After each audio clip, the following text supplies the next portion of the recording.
Hello everyone. आज के इस लेक्चर में हम पाइथन में लूप क्या होता है ये सीखने वाले हैं। लूप को अगर हम जनरल लैंग्वेज में बात करें तो अगर हमें मान लीजिए कि कोई गाना सुनना है और हमें वो गाना बार बार सुनना है तो हम उस गाने को सुनने के लिए लूप लगा सकते हैं। लूप लगाने से हम उस गाने को रिपीट कर कर के सुन सकते हैं और वो रिपीट हमें खुद नहीं करना होगा, वो रिपीट ऑटोमेटिक होगा क्योंकि अब हमने उस गाने में लूप लगा दिया है। इसी तरह से हम पाइथन में भी अगर कोई कोड है और उस कोड को हमें मिलियंस ऑफ टाइम अगर हमें रन करना है, यानी कि किसी भी कोड को अगर हमें एक से ज़्यादा बार रन करना है तो हम उस कोड को बार बार ना लिखने के बजाय या बार बार उस कोड को रन करने के बजाय हम वहाँ पे लूप लगा सकते हैं। पाइथन में लूप लगाने के लिए हम व्हाइल और फॉर लूप का यूज करते हैं। लूप ही पाइथन में ऑटोमेशन का काम करता है। अगर इसके बजाय हम इसको ऐसे समझ सकते हैं कि पाइथन की जो ट्रू पावर है वो इसके अंदर है, यानी कि कोई भी काम अगर हमें कराना है तो हम व्हाइल और फॉर लूप का यूज करा के उस काम को रिपीट कर सकते हैं। लूप के साथ साथ हम इस लेक्चर में एक्सटर्नल मॉड्यूल को कैसे इंपोर्ट करते हैं पाइथन में और उनको हम कैसे यूज करते हैं, हम ये भी सीखने वाले हैं। तो अब हम समझते हैं कि लूप कितने तरीके के होते हैं। तो पाइथन में दो तरीके के लूप होते हैं, जैसे हमने पहले बात की व्हाइल लूप और फॉर लूप। लेकिन यहाँ पे एक कन्फ्यूज़न रहता है कि हम कब कौन सा लूप यूज कर रहे हैं। तो इसका एक सिंपल सा फॉर्मूला है कि जब हमें किसी नंबर या हमें कोई चीज़ कितनी बार हमें रन करनी है वो हमें पता हो, यानी कि अगर हम काउंट के बारे में जानते हैं तो वहाँ पे हम फॉर लूप का यूज करेंगे। अगर हमें किसी ऐसी कंडीशन, हमारे पास कोई एक ऐसी कंडीशन है जो कंडीशन जब तक रहती है तब तक हमारा लूप चले और जब वो कंडीशन चेंज हो जाए तो हमारा लूप बंद हो जाए, तो वहाँ पर हम व्हाइल लूप का यूज करेंगे। तो हम इसको ऐसे समझ सकते हैं कि व्हाइल लूप तब तक रिपीट करेगा जब तक कोई एक दी गई कंडीशन चेंज ना हो जाए।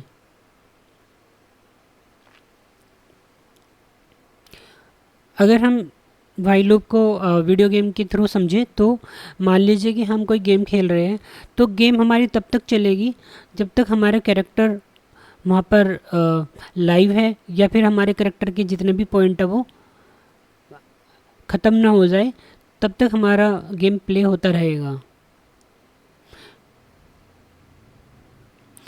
अगर हम फॉर लूप के एग्जांपल की बात करें तो मान लीजिए कि हमें कोई लिस्ट प्रिंट करनी है या हमें कोई, मान लीजिए कि हमारे पास एक गेस्ट लिस्ट है जिसमें 100 गेस्ट है, वो हमें प्रिंट करने, हमें उन 100 गेस्ट को एक साथ देखना है तो वहाँ पे हम फॉर लूप का यूज करेंगे। तो फॉर लूप में क्या होता है कि फॉर लूप में हमें पहले से ही नंबर पता होता है, लेकिन व्हाइल लूप में हम एक पर्टिकुलर कंडीशन के ट्रू रहने तक ही उस व्हाइल लूप को रन करते हैं और जैसे ही वो कंडीशन चेंज होती है तो हमारा लूप एग्जिट कर जाता है। अब समझते हैं कि व्हाइल लूप को कैसे लिखते हैं, यानी कि व्हाइल लूप स्टेटमेंट का क्या फॉर्मेट होता है। तो पहले हमारा व्हाइल कीवर्ड होता है, पहले हम व्हाइल में लिखते हैं, उसके बाद हम एक कंडीशन देते हैं जो भी कंडीशन हमें चेक करनी हो, और उसके बाद कोलन, और फिर उसके बाद हम नेक्स्ट लाइन में अपना कोड लिखना स्टार्ट कर देते हैं। अगर हम इसका सिंटेक्स देखें कि ये कैसा दिखता है, तो जैसे यहाँ पे एक कोड है जिसमें हम एक काउंट है हमारा 0, उस काउंट 0 के बाद अगर हम उस काउंट को चेक करें और उस काउंट की कंडीशन के अकॉर्डिंग हम एक पर्टिकुलर मैसेज प्रिंट कराना चाहे तो हम उसको करा सकते हैं। तो जैसे ऊपर का कोड है, हम प्रिंट यहाँ पे जैसे हमें प्रिंट हेलो वर्ल्ड करना है तो हम उसको यहाँ पे प्रिंट करा सकते हैं इफ़ का यूज करके, और उसको हम वाइल का यूज करके भी करा सकते हैं। लेकिन यहाँ पे जो डिफरेंस होगा वो हम इसको एक बार कोड में समझेंगे। हम देखते हैं कि कोड में ये कैसे काम करता है।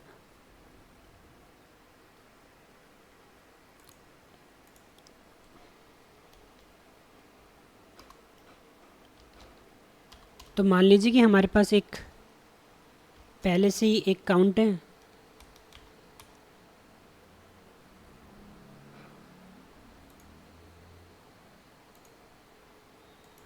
और हम अगर इस काउंट को चेक करें कि अगर हमारा काउंट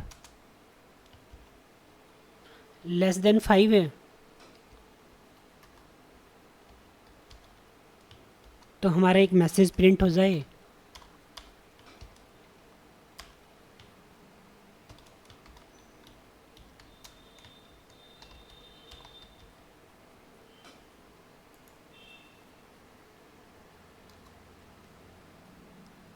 और उसके बाद वो काउंट की वैल्यू काउंट प्लस वन हो जाए।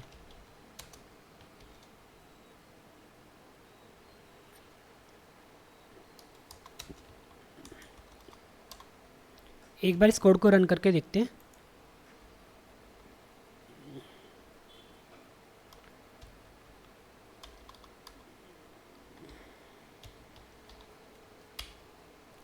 तो हमने देखा कि हमारे यहाँ पे जो हेलो वर्ल्ड है वो एक ही बार प्रिंट हुआ। और अगर हम इसी चीज़ को यहाँ से एक बार वाइल लूप के थ्रू करके देखते हैं, हमें क्या करना होगा कि हमें सिर्फ इफ़ को वाइल से चेंज करना है और अपना इफ़ वाला कोड एक बार हम कमेंट आउट कर देते हैं।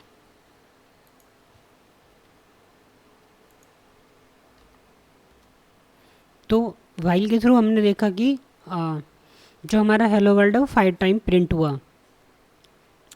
तो यहाँ पे इफ़ वाली कंडीशन में क्या होता है कि इफ़ वाली कंडीशन में जब हमारा काउंट लेस देन 5 है, जो कि पहले से ही हमने 0 डिफाइन किया है, तो ये कंडीशन अभी तक ट्रू है और उस कंडीशन के अकॉर्डिंग हमारा हेलो वर्ल्ड प्रिंट होगा। और उसके बाद के कोड में जो हमारा काउंट है वो काउंट में +1 यानी कि 0 + 1 1 हो जाएगा। लेकिन अब इसके बाद ये, क्योंकि ये कोई एक लूप, ये एक कोई भी एक लूप नहीं है, तो यहाँ पे ये कंडीशन यहीं से एग्जिट हो जाएगी और एक ही बार रन होगी। और इसके कंपैरिजन में अगर हम सेम चीज़ वाइल के थ्रू करें तो क्योंकि यहाँ पे काउंट लेस देन 5 है, और तो यहाँ पे हमारा जो हेलो वर्ल्ड है वो एक बार प्रिंट होगा और उसके बाद हमारा जो काउंट है वो उसमें +1 ऐड हो जाएगा और अब की बार हमारा जो काउंट है वो 0 से 1 हो जाएगा। और दूसरी कंडीशन में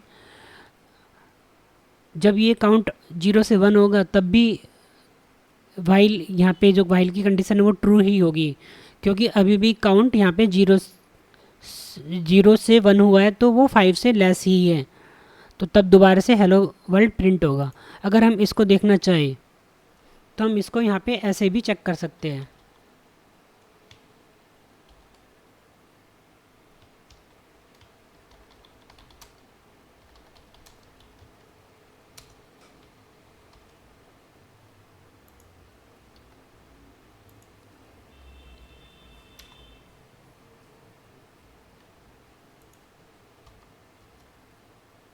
तो पहले जब हमारा हेलो वर्ल्ड यहाँ पे प्रिंट हुआ तो हमारा काउंट 0 था और दोबारा वो 1 हुआ, फिर उसके बाद 2 हुआ, फिर 3 4 और 5।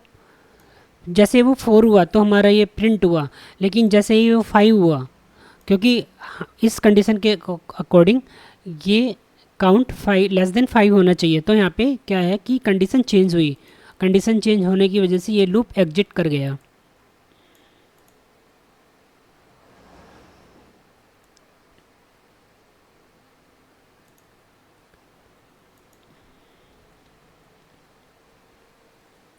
Infinite loop and break statement.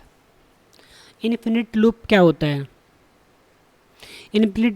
Infinite loop जब हमारा जो भी वाइल लूप है वो हमेशा ट्रू ही रहे, उसकी कंडीशन हमेशा ट्रू ही रहे, और वो हमेशा, अगर वो कंडीशन हमेशा ट्रू रहेगी तो वो कोड हमेशा के लिए चलता रहेगा और कभी भी स्टॉप नहीं करेगा। तो ऐसी कंडीशन को स्टॉप करने के लिए हम ब्रेक स्टेटमेंट का यूज करते हैं। लेकिन यहाँ पे सवाल ये आता है कि हमें किसी भी लूप को इन्फिनिट करने की ज़रूरत ही क्या पड़ती है।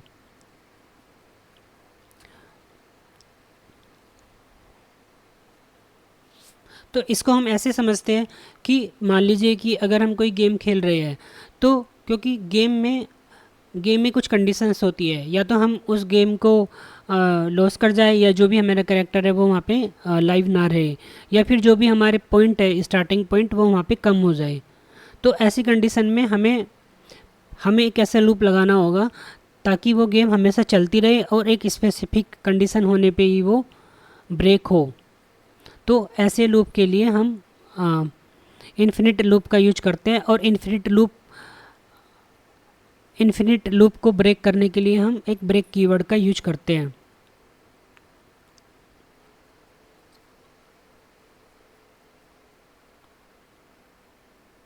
तो हम इसको ऐसे समझ सकते हैं कि ब्रेक स्टेटमेंट का लूप यूज़ हम एक इन्फिनिट लूप को ब्रेक करने के लिए करते हैं, और एक ऐसे प्रोग्राम में करते हैं जब उस प्रोग्राम में बहुत सारी मल्टीपल डिफरेंट रीजन्स होते हैं उसको स्टॉप करने के लिए।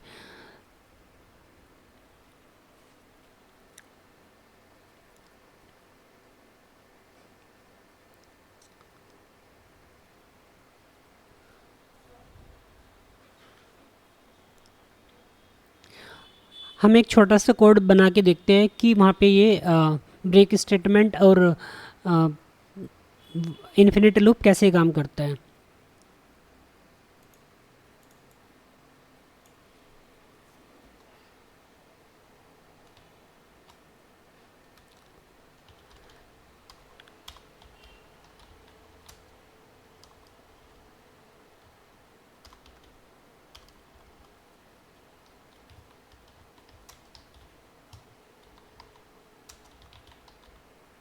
तो मान लीजिए कि हमारे पास एक प्लेयर है,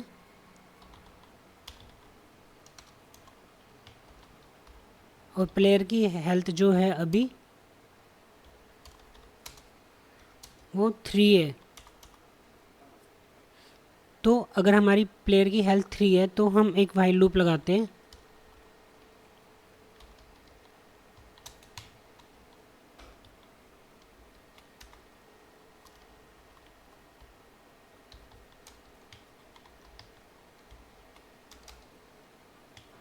यहाँ पे हम लिख देते हैं कि ये लूप हमारा हमेशा के लिए चलेगा।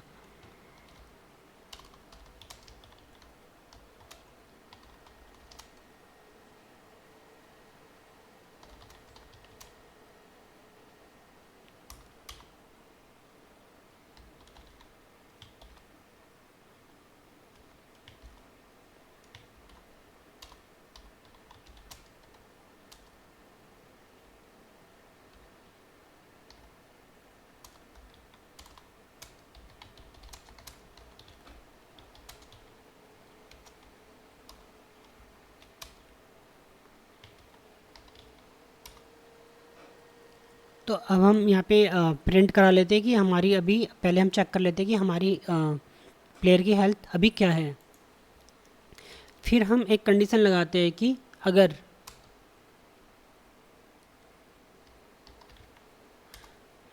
हमारी प्लेयर की हेल्थ लेस देन या फिर 0 से कम या जीरो के बराबर होती है, तो हमें मैसेज आए कि गेम ओवर। और ये हमारा यहाँ पे एक पहला ट्रिगर होगा।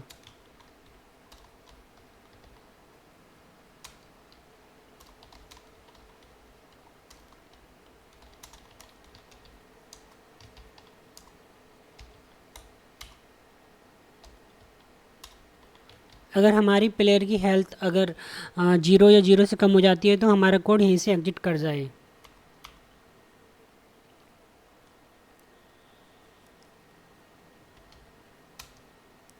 हम एक दूसरी कंडीशन लगाते हैं कि मान लीजिए कि हमें गेम को क्विट करना है, तो क्विट करने के लिए हम क्विट क्विट कीवर्ड का यूज करेंगे।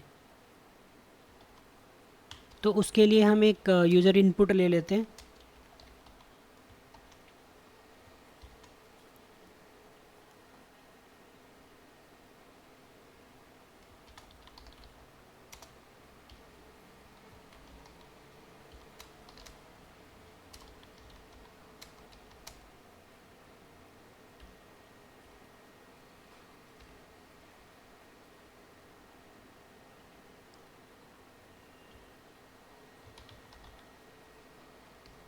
ये जस्ट एक कमेंट है, तो हम इसको हम यहाँ पे एक कमेंट डाल रहे हैं अभी फ़िलहाल के लिए कि हमें इनपुट में जो भी हमारा होगा कि हम जो भी यूज़र इनपुट ले रहे हैं तो हमें वहाँ पे क्या क्या दिखेगा।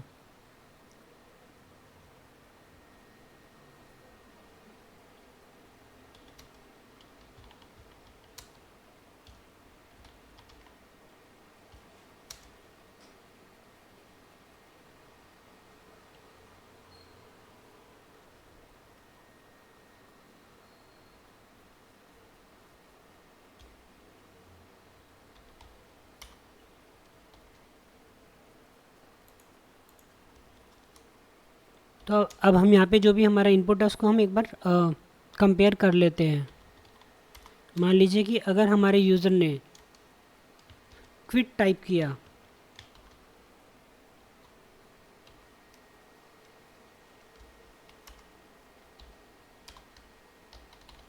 तो हमें मैसेज आए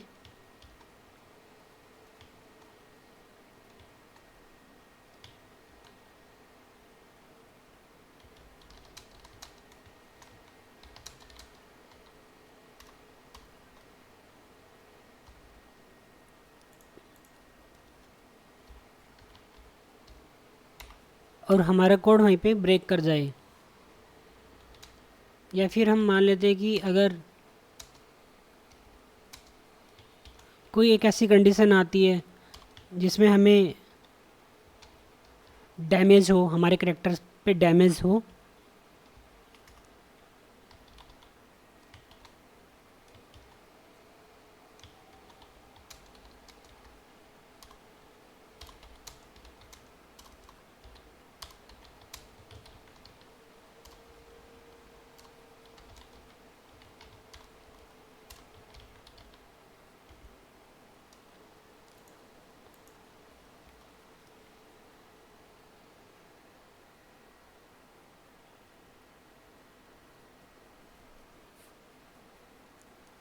और यहाँ पे जो भी हमारी प्लेयर की हेल्थ होगी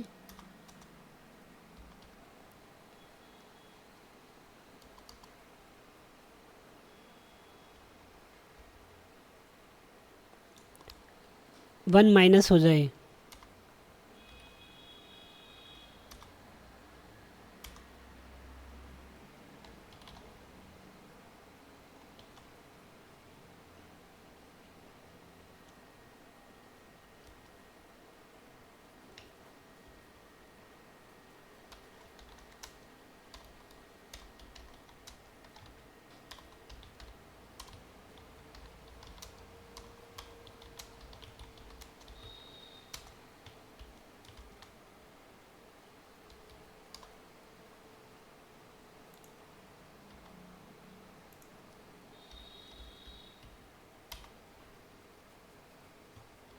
इस कोड को एक बार रन कर देखते हैं।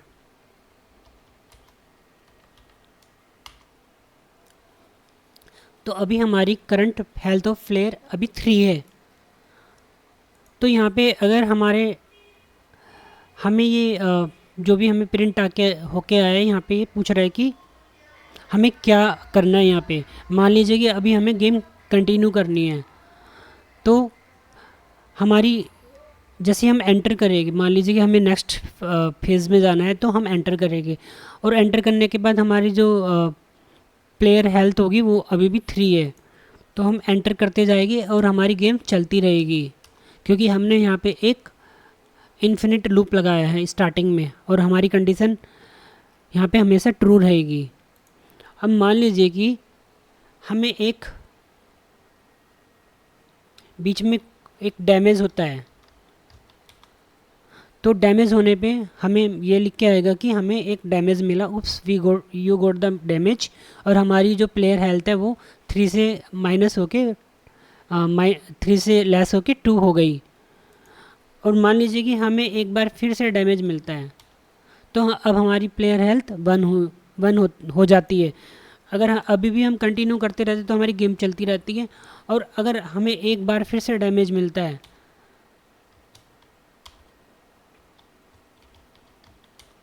तो हमारी गेम ओवर हो जाएगी। इस कोड को एक बार दोबारा से रन कर कर देखते हैं। इस बार मान लीजिए कि हम गेम खेल रहे हैं और हमारा मन किया कि अब हमें गेम से बाहर जाना है, तो हम यहाँ पे जस्ट क्विट कर सकते हैं और हमारी गेम एग्जिट कर जाएगी। तो यहाँ पे हमने देखा कि जब हमारा इन्फिनिट लूप हो तो हम वहाँ पे अगर हमें किसी पर्टिकुलर कंडीशन को पे जाके एग्जिट करना है, या फिर हमें कोई भी मान लीजिए कि हमें डैमेज मिलता है, तो हम वहाँ पे ब्रेक का यूज करके उस गेम से बाहर आ सकते हैं।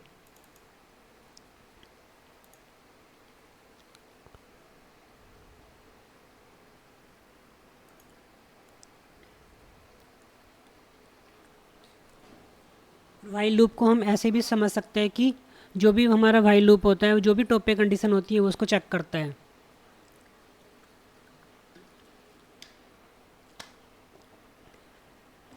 जो भी हमारा वाइल ट्रू कीवर्ड है जो हमारा टॉप में है, वो लूप को हमेशा ओपन रखता है।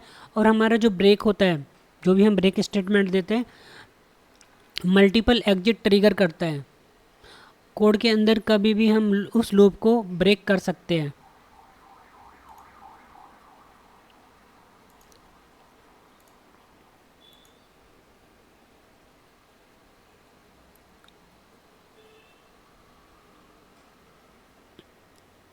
कंटिन्यू स्टेटमेंट जैसे ब्रेक कोड को ब्रेक करता है, तो कंटिन्यू को यूज करके हम उस कोड को स्किप करके आगे कंटिन्यू कर सकते हैं। तो मान लीजिए कि हमारी कोई ऐसी कंडीशन आती है जहाँ पे हमें कोई पर्टिकुलर चीज़ स्किप करनी है कोड के अंदर, और जो हमारा वो टर्न है, उस टर्न से आगे बढ़ के हमें दूसरे टर्न को एग्जीक्यूट कराना होता है, तो हम वहाँ पे कंटिन्यू का यूज करते हैं। ब्रेक जबकि उस लूप को कम्प्लीटली किल करता है, लेकिन कंटिन्यू उस पर्टिकुलर कोड या लाइन को स्किप करके आगे के टर्न पे चला जाता है। तो मान लीजिए कि हमारे पास एक ऑटोमेटेड बैंकिंग मशीन है जिसमें हमें एक 5 सेकेंड का काउंटडाउन सिक्योरिटी टाइमर यूज करना है, और अगर हमें उस किसी एक टेम्परेरी पॉइंट पर जाकर मान लीजिए 3 सेकेंड पे जाके हमें कुछ ग्लिच आता है, तो उसको वो कंटिन्यू कीवर्ड का यूज करके स्किप कर दे, और हमारा कोड आगे जो भी हमारा टाइमर है, जैसे 3 के बाद 2 और 1, ये हमारा चलता रहे।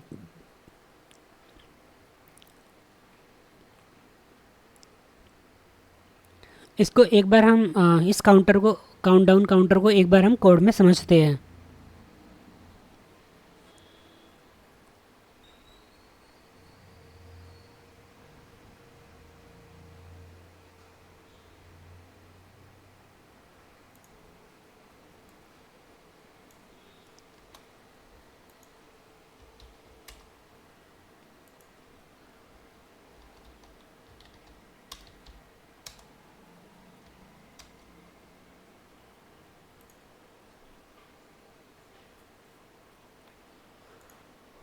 तो मान लीजिए कि हमारा इनिशियल नंबर है 5,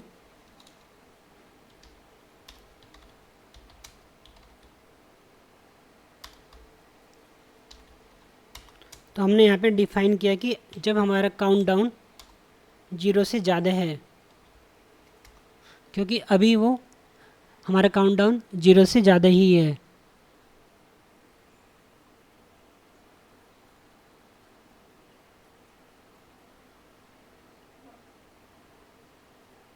तो हमें प्रिंट हो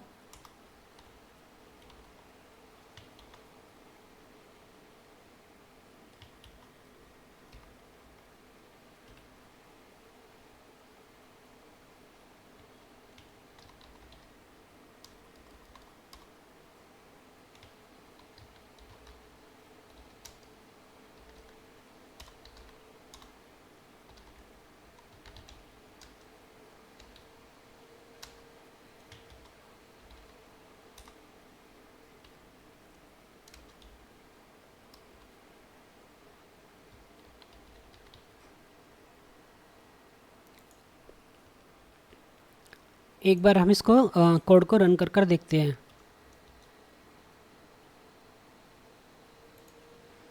अब हमने यहाँ पे एक इन्फिनिट लूप का यूज किया, क्योंकि यहाँ पे कोई भी हमेशा ये कंडीशन, क्योंकि ये काउंटडाउन अभी 5 है और यहाँ पे हमने एक इन्फिनिट लूप को जनरेट कर दिया है, क्योंकि वाइल काउंटडाउन ग्रेटर देन 0, क्योंकि हमेशा ही ये ट्रू होगा। तो हमारा कोड यहाँ पे अनगिनत बार यहाँ पे रन करने लगा और हमें उसको रोकने के लिए कंट्रोल सी का यूज करना होगा।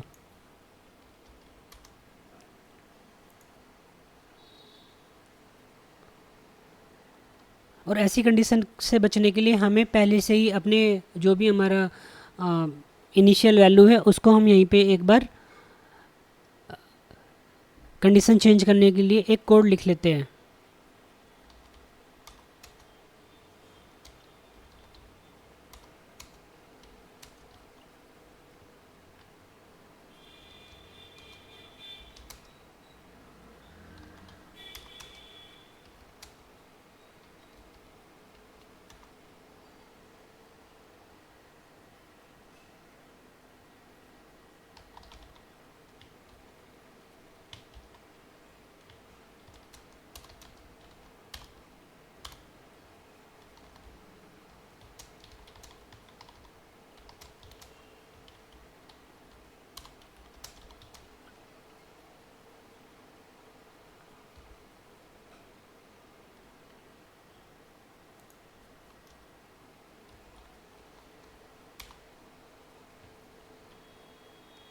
तो मान लेते हैं कि 3 सेकंड पे जाके जब ये काउंटडाउन 3 पे हो तो हमें कुछ एरर आता है, तो हम वहाँ पे इस कोड को स्किप करेंगे और आगे कंटिन्यू करेंगे।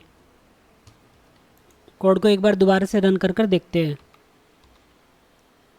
तो यहाँ पे जो भी हमारा काउंटडाउन था वो पहले 5 था, उसके बाद जैसे ही ये लूप यहाँ पे आया तो ये इसने देखा कि कंडीशन ट्रू है और ये काउंटडाउन यहाँ पे 5 है जो कि 0 से ज़्यादा है। तो इसने यहाँ पे ये हमें ये प्रिंट करा के दिया, रिमेनिंग काउंटडाउन इज़ 4 सेकेंड।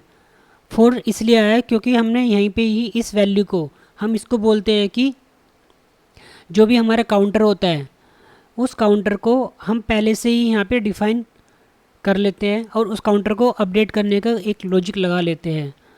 तो हमने यहाँ पे क्या किया कि जो भी हमारा काउंटर था उस काउंटर को यहाँ पे ही अपडेट करने का एक लॉजिक लगाया, जिससे हमें काउंटडाउन जो भी हमारे, जैसे हमारा कोड यहाँ इसके बाद नीचे आए तो हमारा जो भी काउंटडाउन है वो अपनी वैल्यू से -1 हो जाए। तो अभी हमारा जो यहाँ पे अपडेटेड वैल्यू है 4 सेकेंड है। उसके बाद जब ये 3 पे आया, जब 4 से ये 3, जब ये कोड दोबारा वापस जाके रन हुआ तो ये 3 पर आया और 3 पे क्योंकि हमें एक एरर मिला तो इसने उसको स्किप किया और कंटिन्यू करके आगे इसको 3, जब हमारा काउंटडाउन 2 हुआ तो उसको 3 को स्किप करके 2 पे गया, उसके बाद 1 पे, उसके बाद 0 पे। और जैसे ही ये 0 पे गया, क्योंकि यहाँ पे कंडीशन 0 से ज़्यादा होनी चाहिए, तो 0 पे जाने के बाद जैसे ही हमारा काउंटडाउन यहाँ पे 0 हुआ, यानी कि यहाँ पे 0 हुआ तो ये लूप यहाँ से एग्जिट कर गया। अगर इस कंटिन्यू को हटा के हम यहाँ पे ब्रेक कीवर्ड का यूज करते तो एक बार इसको रन कर देखते हैं कि क्या होता। तो हमने देखा कि पहली बार तो ये रन हुआ, काउंटडाउन हमारा 4 सेकंड था, लेकिन उसके बाद जैसे ही काउंटडाउन 3 हुआ तो ये कोड यहीं से ही एग्जिट कर गया, क्योंकि हमने यहाँ पे ब्रेक कीवर्ड का यूज किया।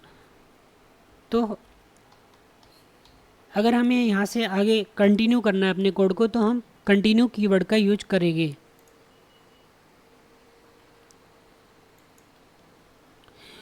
और यहाँ पे एक इम्पोर्टेंट चीज़ ये है कि हमें अपना काउंटर कंटिन्यू स्टेटमेंट से पहले ही लगाना होगा। अगर हम ऐसा नहीं करते हैं तो हमारा जो लूप होगा वो इन्फिनिट लूप बन जाएगा। इसको एक बार करके देखते हैं। मान लीजिए कि हमारा जो काउंटडाउन हो अभी यहाँ पर है और इसके बजाय हम इसको यहाँ से हटा के इसको एक बार इस काउंटडाउन को एक बार हम अपना जो काउंटर है इसको यहाँ पे रखते हैं।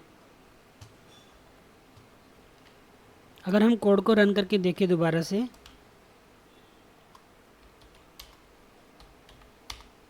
तो हमारा लूप इन्फिनिट टाइम चलेगा। तो हमें जो भी काउंटर है ये हमें हमेशा से याद रखना होगा कि हमें अपना काउंटर कंटिन्यू स्टेटमेंट से हमेशा पहले ही लिखना होगा।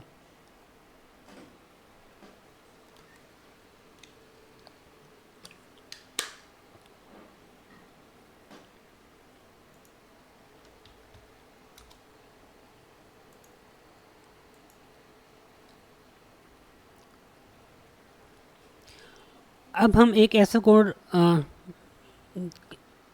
हम लिखते हैं जिसमें वाइल लूप में कंटिन्यू और ब्रेक दोनों हो। तो इस कोड में हम क्या करेंगे कि हम यूज़र से उसका नाम पूछेंगे और फिर उसके नाम जो भी हमने डिसाइड किया कि उसका नाम वो हो, उसका अगर वो नाम नहीं होता है तो उससे बार बार वो नाम पूछेंगे। अगर वो अपना सही नाम यहाँ पे इनपुट में देता है, सही नाम लिखता है, तो फिर उससे हम उसका पासवर्ड पूछेंगे और पासवर्ड उसका अगर पासवर्ड सही होता है तो फिर हम उसको एक्सेस ग्रांटेड का मैसेज देंगे।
तो हमने यहाँ पे एक इनपुट फंक्शन का यूज करके यूज़र से उसका इनपुट उसका ना यहाँ पे जो भी हम यूज़र से टाइप कराना चाहते हैं वो हम इस इनपुट फंक्शन का यूज करा के करा सकते हैं। इसके बाद हम एक कंडीशन लगाएंगे इफ़ स्टेटमेंट का यूज करके। इफ़ जो भी हमारा यूज़र है, मान लीजिए कि वो अपना नाम यहाँ पे साइमन लिखता है, इसको कैपिटल में कर लेते हैं।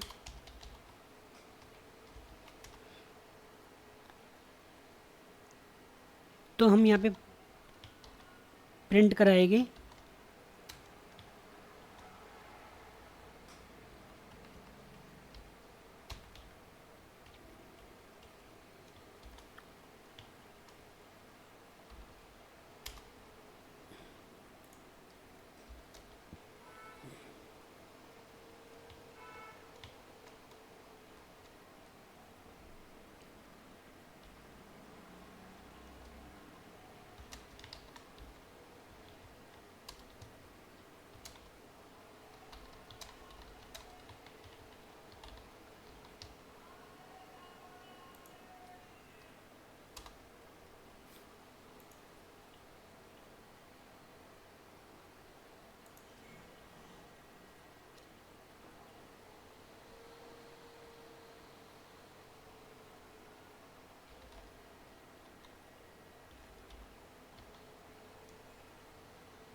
यहाँ पे हमने उससे उसका जो भी उसने इनपुट दिया हमने उसको कंपेयर किया साइमन से। तो जो भी वो इनपुट देगा उसको हम यहाँ पे प्रिंट कराएंगे और फिर उसको कंटिन्यू करेंगे।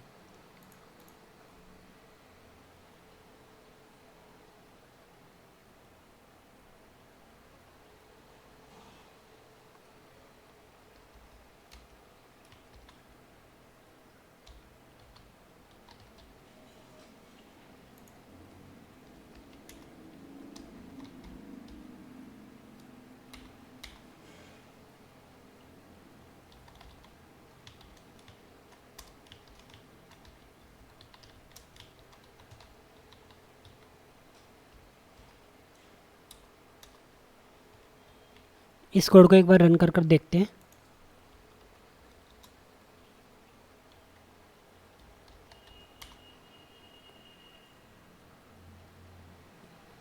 तो हमने यहाँ पे जैसे इनपुट में साइमन दिया तो इसने हमसे फिर हमारा पासवर्ड पूछा।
पाइथन कोड में इंडेंटेशन का बहुत बहुत ही इम्पोर्टेंस है। अगर हम कोई भी अगर हमारा कोड है, अगर हम उसको प्रॉपरली इंडेंट नहीं करेंगे, उसको प्रॉपर स्पेस नहीं देंगे, तो वो उस कोड का पहले वाले कोड का पार्ट नहीं होगा और हमें जो भी एक्सपेक्टेड रिजल्ट है वो नहीं मिलेगा।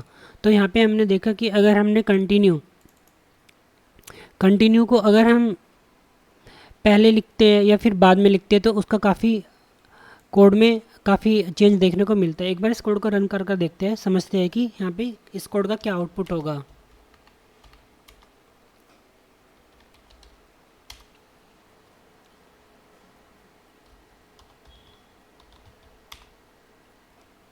तो यहाँ पे हमने जैसे ही कोड को रन किया तो इसने पूछा पहले मैसेज के अकॉर्डिंग कि हु आर यू।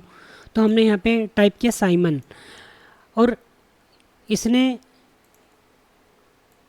ये वाला जो प्रॉम्प्ट है ये इनपुट बिल्ट इन फंक्शन का यूज करके हमने यहाँ पे जो भी हमने टाइप किया साइमन उसने इसको अपर फंक्शन का यूज करके उसको अपर केस में कन्वर्ट किया।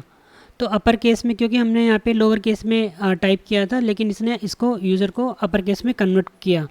तो यहाँ पे इसके अकॉर्डिंग अगर हमारा क्योंकि पहले से ही यूज़र हमारा साइमन अगर नहीं होता तो हमारा कोड हमसे बार बार पूछता कि अपना नाम टाइप करो, क्योंकि अभी हमारा यहाँ पे कोड साइमन ही है और हमारा जो नेम यूज़र इनपुट है वो साइमन ही है। तो इसने फिर हमसे वो हमें यहाँ पे इसने मैसेज में दिखाया और फिर हमसे हमारा पासवर्ड पूछा। तो हमने यहाँ पे फिर अपना पासवर्ड टाइप किया और जैसे हमारा पासवर्ड ठीक हुआ तो इसने यहाँ से कोड को ब्रेक स्टेटमेंट का यूज करके एग्जिट किया और हमें लास्ट में दिखाया कि एक्सेस गारंटीड।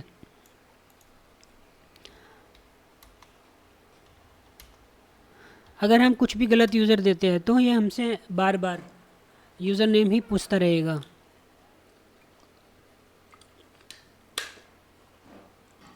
क्योंकि हमने एक कंडीशन यहाँ पे दे रखी है कि if user not equal to Simon, अगर हमारा यूज़र साइमन नहीं है तो फिर हमारा कोड कंटिन्यू स्टेटमेंट का यूज करके हमसे बार बार पूछता ही रहे और कंटिन्यू रहे।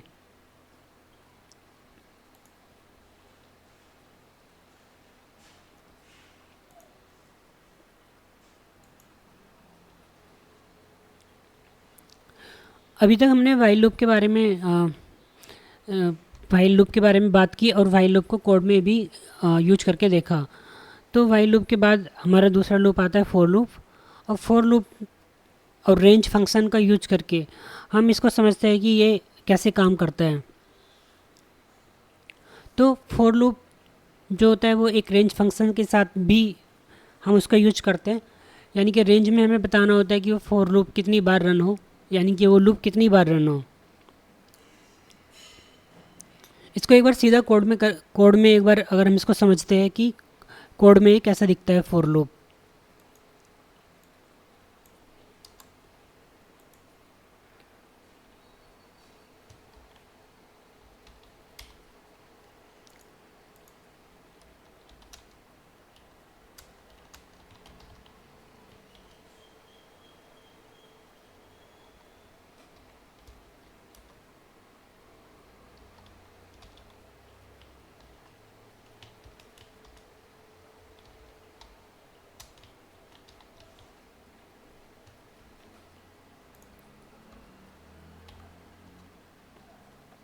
तो हमने यहाँ पे फॉर लूप का यूज करके हेलो वर्ल्ड को 5 बार प्रिंट करा के देखा।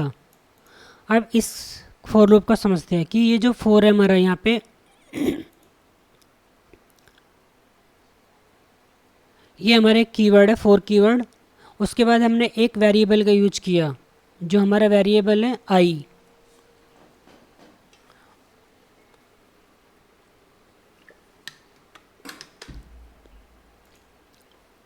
आई के बाद हमने इन का यूज किया, इन कीवर्ड का यूज किया। उसके बाद हमने रेंज फंक्शन का यूज किया। तो एक कीवर्ड हमारा फॉर कीवर्ड, फिर आई हमारा वेरिएबल, फिर हमारा इन एक कीवर्ड, फिर एक हमने रेंज बिल्ट इन फंक्शन का यूज किया। हमने पहले भी काफ़ी सारे बिल्ट इन फंक्शन के बारे में स्टडी की, जिसमें हमें जैसे हमारा प्रिंट लाइन, ऐसे ही हमारा एक रेंज बिल्ट इन फंक्शन होता है जिसको यूज करके हम किसी भी रेंज को प्रिंट करा सकते हैं। तो इस रेंज की वजह से हमारा कोड 5 बार रन हुआ। तो कोई भी अगर हम रेंज फंक्शन की बात करें, अगर हम रेंज में जैसे मान लीजिए कि हमने यहाँ पे 5 टाइप किया, तो ये जो भी इसका इंडेक्सिंग होता है वो 0 से स्टार्ट होता है।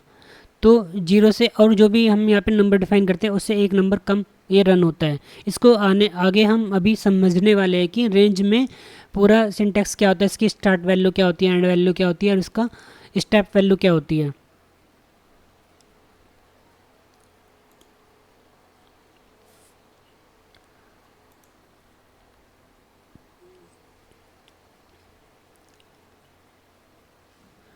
ब्रेक एंड कंटिन्यू को हम फॉर लूप में भी एक बार यूज करके देखते हैं।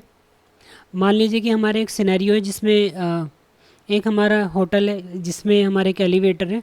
उस एलिवेटर हमारा फ्लोर 1 से लेके 5 तक जाता है। तो हमारे पास एक कंडीशन है जिसमें हमारी जो फ्लोर 3 है वो अंडर मेंटेनेंस है, और जब हमारा एलिवेटर उस फ्लोर 3 पर जाए तो वहाँ पर ना रुके और वहाँ से आगे बढ़ जाए। और जैसे ही हमारी एक दूसरी कंडीशन है, मान लीजिए कि हमने कोई स्टॉप बटन प्रेस किया, या फिर हमारी फ्लोर जो हमारी डेस्टिनेशन फ्लोर है वो आ गई, तो वहाँ पर हमारा एलिवेटर रुक जाए।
अगर हमारी फ्लोर यहाँ पे मान लीजिए कि हमारी फ्लोर अगर फ्लोर 3 पर हम आते हैं, तो हमें एक मैसेज आएगा कि ये फ्लोर अभी अंडर मेंटेनेंस है, और हमारा कोड वहाँ से आगे कंटिन्यू करने लगेगा। दूसरी हमारी कंडीशन आती है कि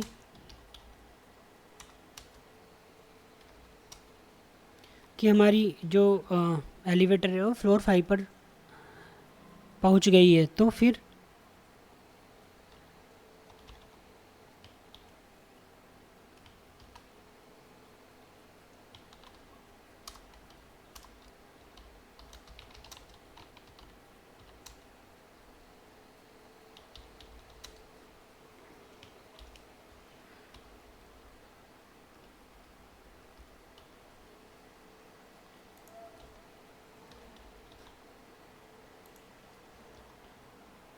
हम वहाँ से एग्जिट कर जाएंगे, यानी कि जो भी हमारा लूप होगा वहाँ से एग्जिट कर जाएगा।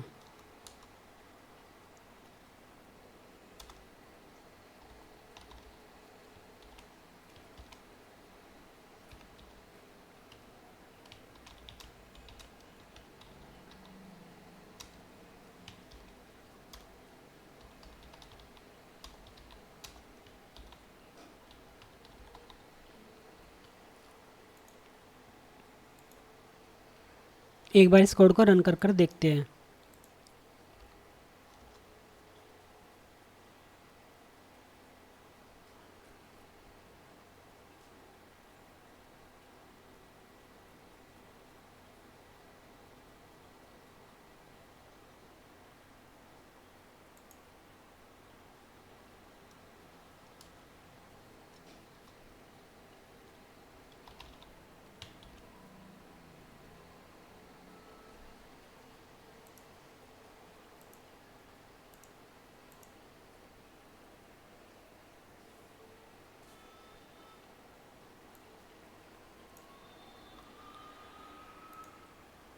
तो यहाँ पे हमने देखा कि अगर हमारी फ्लोर 3 होती है तो वहाँ पे हमें मेंटेनेंस की वजह से हमारा कोड स्किप करेगा, और उसके बाद स्किप करके वो कोड आगे कंटिन्यू करेगा। लेकिन जैसे ही हमारी फ्लोर 5 आएगी, तो उसके बाद हमारा वहाँ से कोड एग्जिट कर जाएगा, और हमें एक मैसेज आएगा कि हम फ्लोर 5 पर आ गए हैं।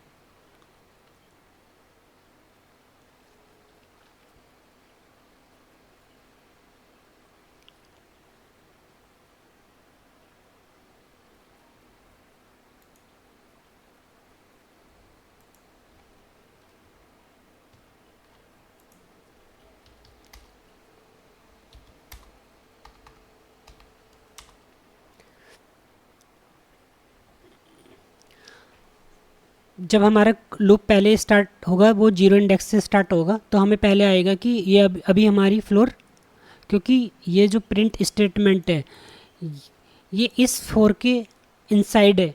यानी कि अगर हम इसकी बात करें कि इंडेंटेशन यहाँ पे 4 कैरेक्टर का है, तो जब हमारा पहली बार फोर लूप चलेगा तो हमारी फ्लोर 0 होगी। लेकिन हम नहीं चाहते कि कोई 0 फ्लोर है, तो हम इस रेंज को 1 से स्टार्ट कर सकते हैं। इस कोड को एक बार दोबारा से रन कर देखते हैं। तो अभी हमारी जैसे हमारी 1 से स्टार्ट होगी रेंज, तो हमारी पहले फ्लोर 1 आएगी, उसके बाद 2 आएगी।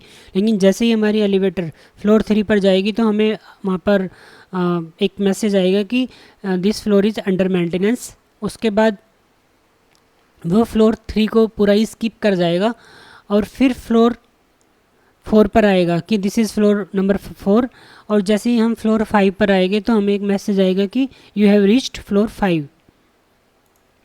तो ऐसे हमने देखा कि फोर लूप में भी हम कंटिन्यू और ब्रेक का कीवर्ड का यूज करके कोड को स्किप या फिर कोड को एग्जिट करा सकते हैं।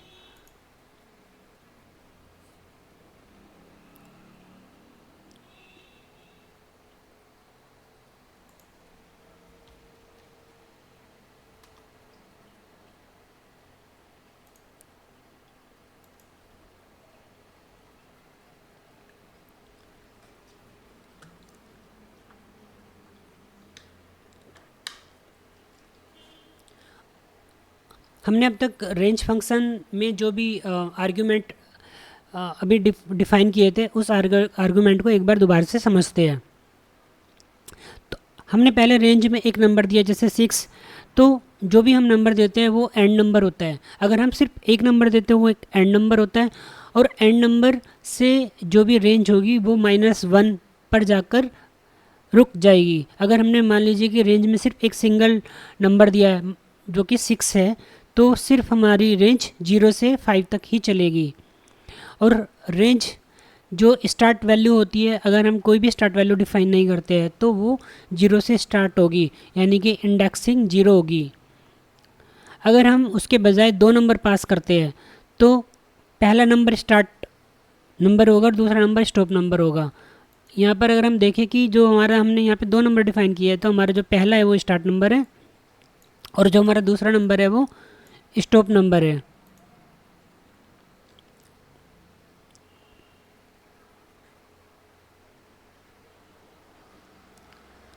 अगर उसके बजाय हम 3 आर्गुमेंट डिफाइन करते हैं रेंज फंक्शन के अंदर, तो पहला हमारा स्टार्ट होगा, दूसरा स्टॉप होगा और तीसरा जो हमारा नंबर होगा वो स्टेप वैल्यू होगी। तो रेंज फंक्शन में बाय डिफ़ॉल्ट स्टेप 1 होता है। अगर हम बात करें कि एक नंबर हम प्रिंट कराकर यहाँ पर देखते हैं, पहले हम यहाँ पे 10 एक नंबर डाल के देखते हैं और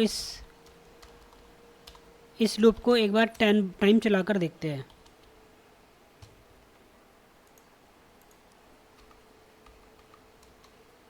तो हमने देखा कि हमारा यहाँ पे जो भी प्रिंट होके आया है वो 0 से 9 आया, यानी कि जो रेंज की जो फर्स्ट डिजिट थी, जो फर्स्ट नंबर था वो 0 था, और लास्ट हमने यहाँ पे जो भी डिफ़ाइन किया स्टॉप वैल्यू वो 10 है। और क्योंकि जैसे ही हमने अभी बात की कि जो भी हमारी यहाँ पे डिफ़ाइन होगी उससे एक नंबर कम ही एग्जीक्यूट होगा, तो 0 से 9 टोटल 10 हुआ।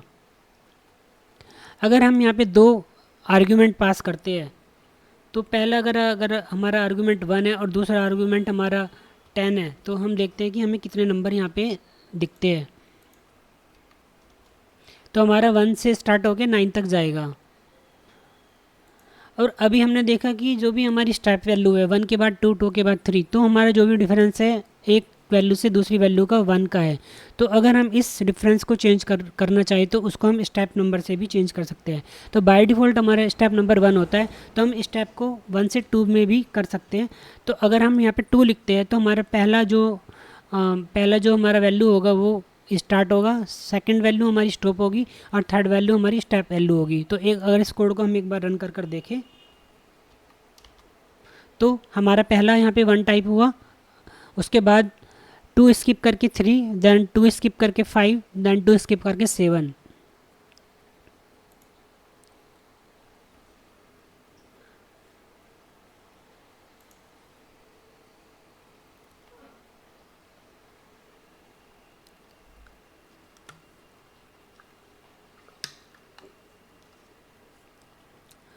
अब हम बात करते हैं कि स्टैंडर्ड लाइब्रेरी क्या होती है और हमें इंपोर्ट मॉड्यूल को इंपोर्ट करने की क्या ज़रूरत होती है।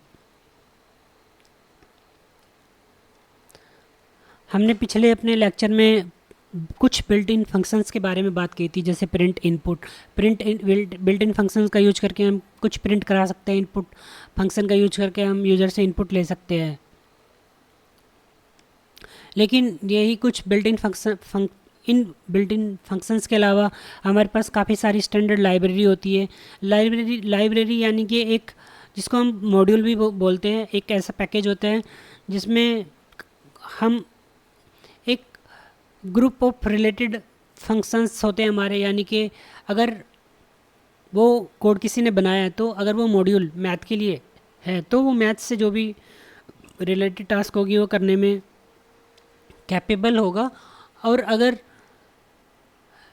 मैथ के अलावा जैसे मैथ मॉड्यूल का यूज़ करके हम मैथ रिलेटेड टास्क करा सकते हैं। एक हमारा मॉड्यूल होता है रैंडम मॉड्यूल, तो उसमें हम रैंडम मॉड्यूल का यूज़ करके रैंडम नंबर जनरेट कर सकते हैं।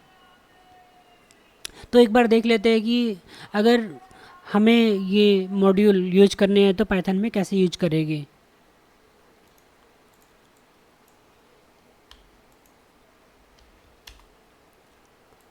तो मान लेते हैं कि एक हमें ऐसा नंबर प्रिंट करना है जो रैंडमली जनरेट हो और 1 से 10 के बीच जो भी नंबर होता है उसके बीच में वो रैंडमली जनरेट हो। तो पहले हम देखते हैं कि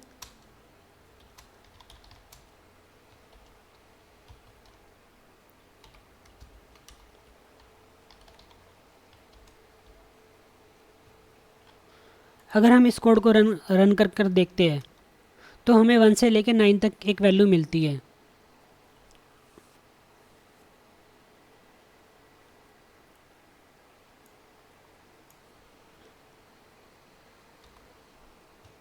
अगर हम सिर्फ रेंज में एक नंबर डिफाइन करते हैं तो हमें 0 से लेकर 4 तक की वैल्यू मिलती है।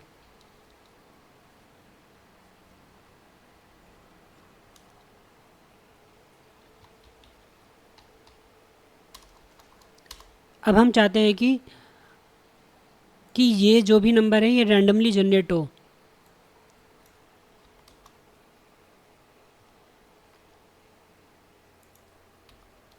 अभी हमें 0 से लेकर 9 तक की नंबर यहाँ पे हमें आउटपुट में दिख रहे हैं। अगर हम चाहें कि जीरो जो 10 नंबर है वो उसमें कोई भी रैंडम नंबर जनरेट हो तो हमें एक जो भी हमारे मॉड्यूल है पाइथन में हमें उनको इंपोर्ट का यूज करके हम उनको इंपोर्ट करा सकते हैं, जैसे इंपोर्ट रैंडम।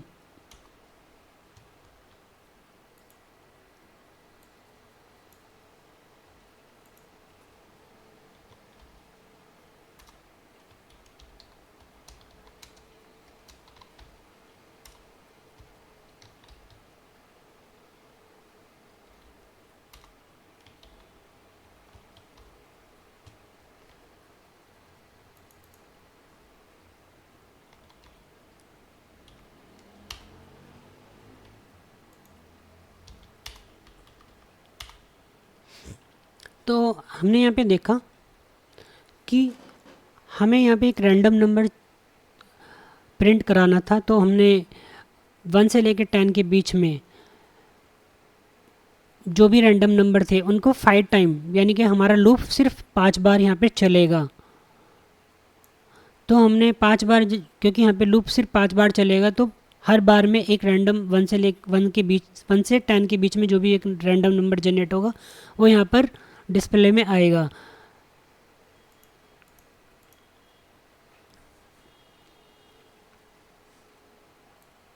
अगर हम इस लूप को 5 टाइम्स के बजाय 6 टाइम्स अगर रन करा के देखना चाहते हैं तो हम वो भी चेक कर सकते हैं।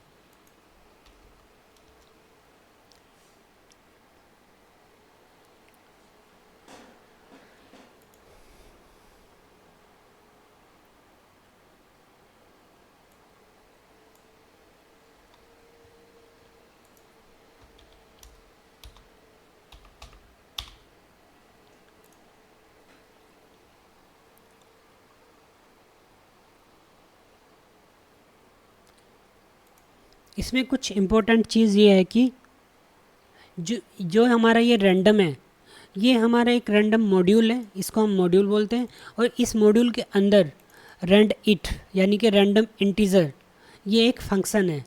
तो हमें एक्चुअली इस फंक्शन की ही ज़रूरत थी। तो इस फंक्शन को यूज करने के लिए, क्योंकि ये फंक्शन इस मॉड्यूल के अंदर बना है, तो हमें लेफ़्ट में ये मॉड्यूल लिखना होगा और डॉट लगा के फिर उस फंक्शन का नाम लिखना होगा।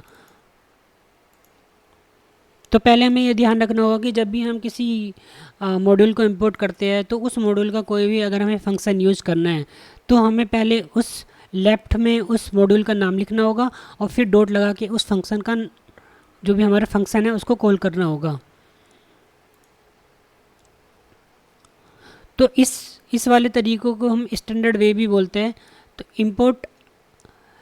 इंपोर्ट कराने के बाद हम इस तरीके से भी इस फंक्शन का यूज कर सकते हैं।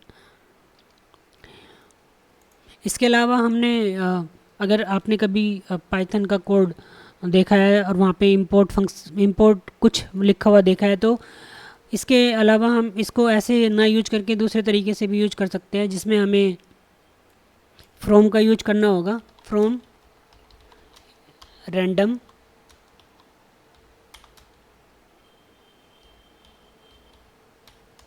इंपोर्ट और एस्ट्रिक्स। तो इसमें हम रैंडम के अंदर जो भी फंक्शन हो गए सारे फंक्शन, इसका मतलब है कि एवरीथिंग। तो जो भी रैंडम के अंदर फंक्शन है, रैंडम मॉड्यूल के अंदर, वो सारे ही हम यहाँ पे इंपोर्ट करा सक हमने इंपोर्ट कराए हैं यहाँ पर। तो फिर उसके बाद अब हमें यहाँ पे रैंडम लिखने की कोई भी ज़रूरत नहीं है।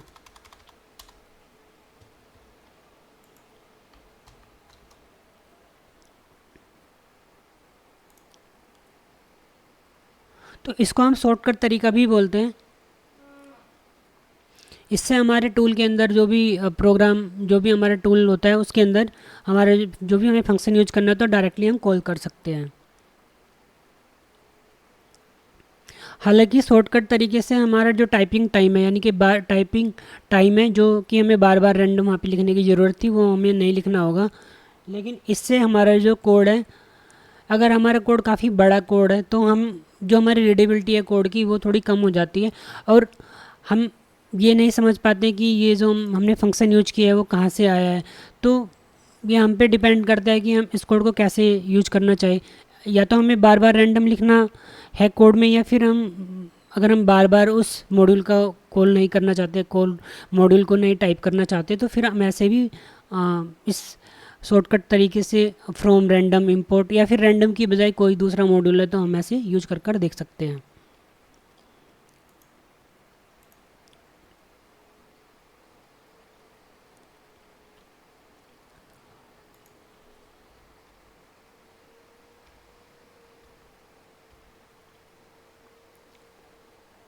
कंटिन्यू और ब्रेक से रिलेटेड एक इम्पोर्टेंट बात हम जान लेते हैं कि कंटिन्यू और ब्रेक का, जैसे हमने यहाँ पे देखा कि कंटिन्यू इफ़ के अंदर है, यानी कि जो भी हमारा कंडीशनल स्टेटमेंट है इफ़, उसके अंदर हमने कंटिन्यू लिखा है। लेकिन ये कंटिन्यू ब्रेक उसी तभी तक काम करेगा जब तक ये किसी लूप के अंदर है। अगर हम इफ़ किसी भी कंडीशनल स्टेटमेंट में कंटिन्यू और इफ़ ब्रेक का यूज करते हैं विदाउट एनी लूप, तो फिर हमें वहाँ पे एरर आएगा और वो हमारा कंटिन्यू ब्रेक वहाँ पे काम नहीं करेगा।